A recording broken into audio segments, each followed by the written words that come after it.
School of magic season 2 episode 55। 6 मनुष्य और एक भेड़िए का दल ने पहले से ही ड्रिफ्टिंग सैंड रिवर के उस पार 1 किलोमीटर की यात्रा कर ली थी, बिना उन्हें जाने, मतलब बिना किसी राक्षस का सामना किए। किसी कारणवश जैसे ही वे अपने पीछे जगह से दूर चले गए, वे बेचैनी महसूस किए बिना ना रह सके। जैसे जैसे वे आगे की यात्रा करते रहे, जब वे देखने के लिए पीछे मुड़े तो वे किनारे को नहीं देख सके। वे अपने आसपास केवल सफेद रेत देख सकते थे। वही सफेद रेत के कण आकाश में तैर रहे थे। मुझे बताया गया था कि ड्रिफ्टिंग सैंड रिवर में रेत के महीन कण सामान्यों से अधिक भारी होते हैं, इसलिए हवा उन्हें हवा में नहीं उड़ा सकती है। हवा में रहने वाले सफेद कण, जिन्हें हम रेत मानते हैं, वास्तव में शवों की राख है, क्योंकि वे हल्के होते हैं। सुमीर ने ड्रिफ्टिंग सैंड रिवर के बारे में कुछ याद करते हुए कहा, जो उनके कुछ पुराने साथियों ने पहले उल्लेख किया था। जब उन्होंने सभी के चेहरों पर घबराहट देखी, मूड सुधारने की कोशिश कर रहे थे। लवीशा और राधा के चेहरे पीले पड़ गए जब उन्हें पता चला कि रेत के कण जो कभी कभी उनके चेहरे को छूते थे, वास्तव में शवों की राख थी, जिससे वे बेहद असहज हो गए। आदर्श और आहन दोनों ने समीर को घूर कर देखा, जिन्हें इस तरह की स्थिति में कुछ अनुचित उल्लेख करना पड़ा। जब समीर ने महसूस किया कि मूड को सही करने के इरादे से स्थिति बिगड़ती जा रही है, वो एक खोखली हंसी बोला और जल्दी से अपना मुंह बंद कर लिया। दुर्भाग्य से राधा की दिशा में सफेद रेत का कण का एक झोंका बह रहा था, और जब उसने सोचा कि यह शवों की राख है, तो वह अवचेतन रूप से एक तरफ भाग गई, जिसके उसके हर्ट एलिमेंट का प्रसारण बाधित हो गया। कुछ ही सेकंड के भीतर रेत की लहरें अचानक धीमी गर्जना के साथ दल के आगे और पीछे की ओर लुढ़क गई। यह स्पष्ट था कि उनके नीचे रेत कुछ निकल रहा था। ज्वार ने कुछ 100 मीटर की दूरी तय की, उनके चारों ओर उबल रहा था, जिसके परिणाम स्वरूप दूरी में नजर आने पर एक भयानक दृश्य दिखाई दिया। रेत के ज्वार से 5 मीटर से अधिक ऊंचे विशाल जीव जमीन से उठे। दल ने जो पहले देखा था, वे उससे कहीं ज्यादा बड़े और डरावने थे। प्राणियों के हाथों में सफेद रेत की तलवारें 3 मीटर से अधिक लंबी थी, जो मानव की ऊंचाई से लगभग 2 गुनी थी। अपने हाथों में इतने लंबे तलवार पकड़े हुए विशालकाय जीवों की भयानक दृष्टि से दल डर से कांपने के अलावा और कुछ नहीं कर सकता था। ठंडा पसीना आदर्श की गर्दन के पीछे सरक गया। उनके स्तर पर मैजिशियनों के बीच उनकी मानसिक स्थिरता को उत्कृष्ट माना जाता था। फिर भी जब 100 के करीब व्हाइट सैंड जाइंट कहीं से भी प्रकट हुए, तो उनके रोंगटे खड़े हो गए, मानो वे शैतानों से घिरे नर्क की गहरी खाई में खड़े हो। राधा ने जल्दी से अपनी आंखें बंद कर ली और साइकिंग स्पिल के स्टार पैटर्न को पूरा करने पर ध्यान केंद्रित किया। वह जानती थी कि अगर उसने फिर से गड़बड़ की तो यहाँ पूरी टीम का सफाया हो जाएगा। वह जरा सा भी फोकस खोने का जोखिम नहीं उठा सकती थी। ऐसा लगा कि आहन और समीर भी सांस रोककर मूर्तियों में बदल गए हैं। इस बीच लवीशा, जिसकी खोपड़ी सुन्न हो गई थी जब उसने एक ऐसे भारी डर का अनुभव किया जिसे उसने पहले कभी महसूस नहीं किया था, सहज रूप से खुद को बचाने के लिए मैजिक करने की कोशिश करने लगी। आदर्श ने बिना किसी हिचकिचाहट के जल्दी से उसे जमीन पर पटक दिया। क्या आप हम सभी को मारने की कोशिश कर रही हो? अपने मैजिक की उपस्थिति को तुरंत छुपाए, आदर्श चिल्लाया। लवीशा ने अपनी कुछ बुद्धि वापस ले ली, लेकिन उसका दिल तब भी दौड़ रहा था जब उसने दल के चारों ओर सफेद रेत के राक्षसों को लोहे की गढ़ की तरह देखा। साइलेंस। टीम को नीचे गिराए बिना राधा ने सफलतापूर्वक साइकिंग स्पिल डाला। उसकी आवाज मंत्रमुग्ध करने वाली लग रही थी, जिसने न केवल सफेद रेत के राक्षसों की दुष्ट पूर्वाभास उपस्थिति को कम कर दिया, बल्कि भयावह दृष्टि से सभी के दिल में भय को शांत कर दिया। समूह बेदम रह गया था। उन्होंने कभी नहीं सोचा था कि जब वे ड्रिफ्टिंग सैंड रिवर में गहराई तक पहुंचेंगे तो उनका सामना और भी बड़े व्हाइट सैंड जायंट्स बीस्ट्स से होगा। हालांकि व्हाइट सैंड जायंट्स बीस्ट्स योद्धा स्तर के ऑरा का उत्सर्जन नहीं कर रहे थे, लेकिन यह बिना कहे चला गया कि वे व्हाइट सैंड बीस्टों से अधिक मजबूत थे जिनका उन्होंने पहले सामना किया था। दल के चारों ओर कुछ 100 मीटर का क्षेत्र व्हाइट सैंड जॉइंट्स बीस्ट द्वारा भर दिया गया था। उनके बीच कोई अंतर नहीं था। ऐसा लगा जैसे वे सफेद रेत के बने शानदार रेत के महल से घिरे हो। सौभाग्य से 3 मीटर लंबे तलवार का उपयोग नहीं किया गया था। प्राणियों से निकलने वाला खतरनाक ऑरा तेजी से समाप्त हो गया। जैसे ही शत्रुता दूर हुई, उनके शरीर अचानक नरम रेत में बदल गए और जमीन पर गिर गए। असीम रेत की नदी में वह लौट आए। विशाल रेत के बीस्ट डोमिनोज की तरह जमीन पर गिर के धूल की एक विशाल लहर आकाश में उड़ गई। इस शानदार नजारे ने इसके बीच में खड़े 6 लोगों को चौंका कर रख दिया। फिर रेत के राक्षस एक क्षण बाद पूरी तरह से गायब हो गए। फिर भी सभी के दिल अभी भी बहुत तेजी से धड़क रहे थे। उन्होंने एक दूसरे के पीले चेहरों को देखा, क्योंकि आपदा से बचने के लिए पर्याप्त भाग्यशाली होने के बावजूद वे अभी भी बहुत बुरी तरह से डरे हुए थे। कुछ समय बाद अंत में उन्होंने एक राहत की सांस ली। फौजी, मैं तुमसे फिर से कोई बकवास नहीं सुनना चाहता, आदर्श ने समीर को गुस्से से चेतावनी दी। समीर को भी एक एहसास हुआ। उसने कसम खाई कि वो अपने पूरे जीवन के लिए कभी भी मूड को फिर से ठीक करने की कोशिश में कुछ अजीब नहीं कहेगा। राधा का चेहरा भी थोड़ा पीला पड़ गया था। उसके गाल पसीने से लथपथ थे। वह धीरे से बोली, यहाँ सफेद रेत के दिग्गजों की वंशावली अधिक शुद्ध है और वे अधिक बुद्धिमान हैं। मुझे उनकी दुश्मनी को मिटाने के लिए कंफर्ट को और लंबा करना होगा, इसलिए मेरी पैटर्न को बाधित होने से बचाने के लिए मेरी रक्षा करने की पूरी कोशिश करें। समूह ने तुरंत सिर हिलाया, जबकि समीर ने अपने हाथ अपने मुंह के सामने रख दिया, जैसे कि वह उसे बंद करने की कोशिश कर रहा हो। जैसा कि समूह ने आगे बढ़ना जारी रखा, आदर्श ने महसूस किया कि राधा अधिक बार साइकिंग स्पेल कास्ट कर रही थी, जिसका अर्थ था कि पास की बहती रेत नदी में छिपे जीव अधिक चिड़चिड़े थे। आदर्श को चिंता होने लगी कि क्या राधा में टिकने के लिए पर्याप्त ऊर्जा है। राधा का चेहरा थकान से थोड़ा पीला पड़ गया। साइकिंग स्पेल कास्टिंग की लंबी अवधि ने उसे कुछ हद तक प्रभावित किया था। यह बताना कठिन था कि वह कितनी देर तक रह सकती थी या उसकी ऊर्जा कितनी देर तक टिक सकती थी। क्या आप आगे का रास्ता देख सकते हैं? राधा ने चुटकी से धीरे से पूछा, जो उसके पीछे बैठी थी। चुटकी ने अपने लैपटॉप पर नक्शा खोला और अपना सिर थोड़ा हिलाया। हमने जो रास्ता चुना है वो पूरी तरह से सीधा नहीं है। हमें अभी भी 3 से 4 किलोमीटर और जाना है। मुझे डर है कि मेरी ऊर्जा तब तक समाप्त नहीं होगी, राधा ने कहा। कितनी दूर आपको लगता है कि आपकी ऊर्जा टिक सकती है? चुटकी ने तुरंत पूछा। अधिक से अधिक 2 किलोमीटर, राधा ने कहा।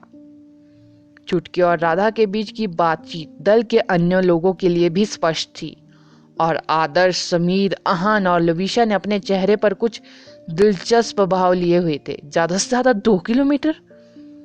वह खराब था। ड्रिफ्टिंग सैंड रिवर अनगिनत राक्षस जानवरों से भरी एक विशाल नदी थी। साइकिंग स्पेल के बिना ऐसा कोई मौका नहीं था कि वे अनगिनत सफेद रेत दिग्गज राक्षस के खिलाफ जीवित रह सके। सबसे भयानक रूप से पीछे हटना अब कोई विकल्प नहीं था, क्योंकि वे जिस किनारे से आए थे उससे कम से कम 10 किलोमीटर दूर हो गए थे। उनके पास आगे बढ़ने के अलावा कोई चारा नहीं था। School of magic season 2 episode 56 खतरनाक नदी। राधा का मानसिक मैजिक केवल 2 किलोमीटर और चल सकता था। फिर भी उन्हें अभी भी 3 से 4 किलोमीटर और जाना था। क्या इसका मतलब यह नहीं था कि वे अंततः सफेद रेत दिग्गजों से घिर जाएंगे? चुटकी ने अपनी भुहें चढ़ा ली, क्योंकि उसे उम्मीद नहीं थी कि वे जिस रास्ते पर चल रहे हैं वह एक सीधी रेखा से दूर जा रहा है। स्थिति अचानक बेहद खराब होगी। क्या हमें पिछले 1 या 2 किलोमीटर के लिए इस जगह से भाग जाना चाहिए? हम किनारों तक पहुंचे तो सुरक्षित रहेंगे। अगर हम पूरी गति से दौड़े या 1 या 2 किलोमीटर, हमें जाने में ज्यादा समय नहीं लगेगा, समीर ने कहा। आदर्श ने समीर के सिर के पीछे थप्पड़ मारा और उसे डांटा। क्या तुम भूल गए कि अभी थोड़ी देर पहले क्या हुआ था? सफेद रेत के राक्षस एक अभेद्य दीवार की तरह एक रेखा में खड़े हो गए थे। यह रेत के किले की तरह था। यह सच है, हमारे रास्ते के बाहर निकलने की कोशिश करना सही नहीं है। हमें एक योजना के साथ आना चाहिए, आहन ने कहा। इस ड्रिफ्टिंग सैंड रिवर में असीमित राक्षस जानवर नहीं है। यह सिर्फ इतना है कि कुछ किलोमीटर के भीतर वे तेजी से इकट्ठा होंगे जब कोई उनके क्षेत्र में प्रवेश कर रहा होगा। इसका मतलब है अगर हम किसी तरह उन्हें कहीं और ले जा सकते हैं तो हम मानसिक एलिमेंट के बिना आगे बढ़ सकते हैं कुछ दूरी के लिए। स्पिल को शांत करें। समस्या यह है कि हम उन्हें कैसे बहकाएंगे। मुझे यह मत बताओ कि हम बस कुछ रक्त रंजित अंगों को दूर फेंक रहे हैं जैसे कि चुटकी ने किया था। मुझे नहीं लगता कि सफेद रेत के दिग्गज इतने बेवकूफ है, लविशा ने कहा। चर्चा के बाद समूह एक योजना पर पहुंचा। वे कुछ किलोमीटर के भीतर सभी रेत के राक्षसों को जगाने के लिए टीम के कुछ उच्च चोरी के साथ किसी को भेज देंगे और राक्षस जानवर एक निश्चित दूरी पर होने के बाद वे उस व्यक्ति के साथ फिर से इकट्ठा होने का रास्ता खोज लेंगे। हालांकि योजना बेहद खतरनाक थी।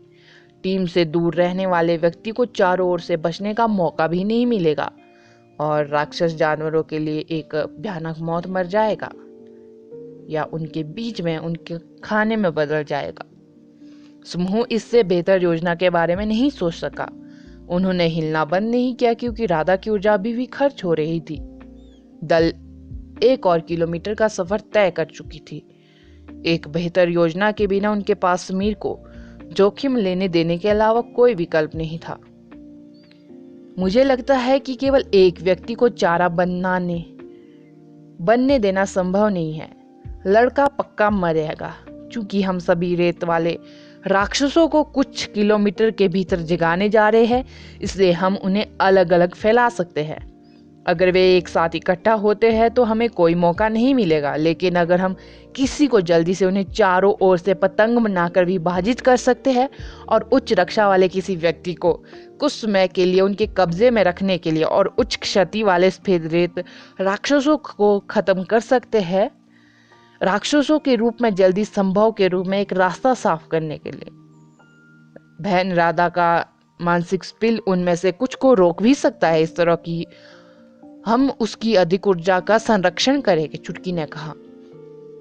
दल के दिमाग से प्रस्ताव सुनते ही सभी ने सिर हिलाया। किसी के जीवन को खतरे में डालने के बजाय उन्होंने दल की ताकत का उपयोग करने की स्थिति का सामना करना पसंद किया। एक बार राक्षसों के अलग हो जाने के बाद सफेद रेत के राक्षसों से निपटना हर किसी के लिए आसान होगा, लेकिन योजना में सभी की अपनी विशिष्ट भूमिका थी और थोड़ी सी भी गलती की अनुमति नहीं दी जा सकती थी। यदि किसी की मृत्यु हो गई या कोई गलत कदम उठा लेता है तो संभावना है कि अन्य लोगों को भी उसी भाग्य का सामना करना पड़ेगा। हर कोई एक समय में सीमित संख्या में सफेद रेत दिग्गजों को ही ले सकता था। तथ्यों की बात के रूप में दल के प्रत्येक सदस्य को सौंपे गए सफेद रेत दिग्गज की संख्या पहले ही उनकी सीमा को पार कर चुकी थी। किसी भी तरह से योजना सबसे अधिक प्राप्त करने योग्य थी जिसके बारे में वे सोच सकते थे। वे जितने करीब रहेंगे उतने ही अधिक सफेद रेत के राक्षस दिखाई देने वाले थे। जब तक कि वे सभी डिफेंस मैजिशियन नहीं थे तब तक उनके सफेद रेत तलवारें बचाव के लिए बहुत शक्तिशाली थी। मैं तो जा रहा हूं, कृपया समय का ध्यान रखें। यदि नहीं तो एक बार जब मैं सभी सफेद रेत के राक्षसों को जगा दूंगा तो यह मेरी लाश है जिसे आप पुनः प्राप्त कर रहे होंगे। दल के किनारे खड़े होने के दौरान पसीने से लथपथ समीर ने घबराते हुए कहा। आहान ने सख्ती से जवाब दिया, चिंता मत करो, अगर ऐसा होता है तो हमारे पास आपकी लाश को वापस लेने की हिम्मत भी नहीं होगी। समीर ने चुपके से आहान को मिडिल फिंगर दिखा दी। हर कोई अपने अपने स्थानों पर जाता है। इस क्षेत्र में सफेद रेत के राक्षसों को अभी भी शांत किया जा रहा है ताकि आप अभी भी स्वतंत्र रूप से घूम सके। एक बार जब प्रभाव खत्म हो जाएगा तब बहुत देर हो जाएगी, चुटकी ने उन्हें याद दिलाया। राधा दल के लिए अधिक समय कमाने की कोशिश कर रही थी।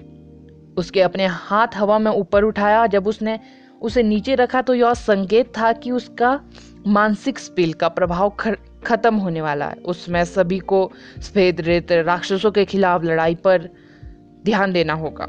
टीम को 5 ग्रुप में बांटा गया था। समीर बाकी दल से सबसे दूर था। आहान लगभग 500 मीटर की दूरी पर था, जबकि आदर्श राधा से लगभग 700 मीटर की दूरी पर था, पर उसकी विपरीत दिशा में। जहां तक लविशा की बात है, वह उस दिशा में खड़ी थी जिस दिशा में दल चल रहा था, आदर्श के स्विफ्ट स्टार ग्रुप के साथ। राधा और चुटकी सबके बीच में थे। साइकिंग एलिमेंट के साथ राधा सफेद रेत राक्षसों के एक बड़े क्षेत्र को बंद रखने में सक्षम थी।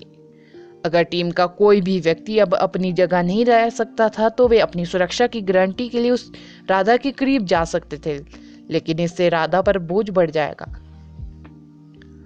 मुझे इतनी हड़बड़ी में नहीं आना चाहिए था। अगर मैंने हुओ तून से कवच प्राप्त करने का इंतजार किया तो इन सफेद रेत राक्षसों से लड़ना बहुत आसान होता।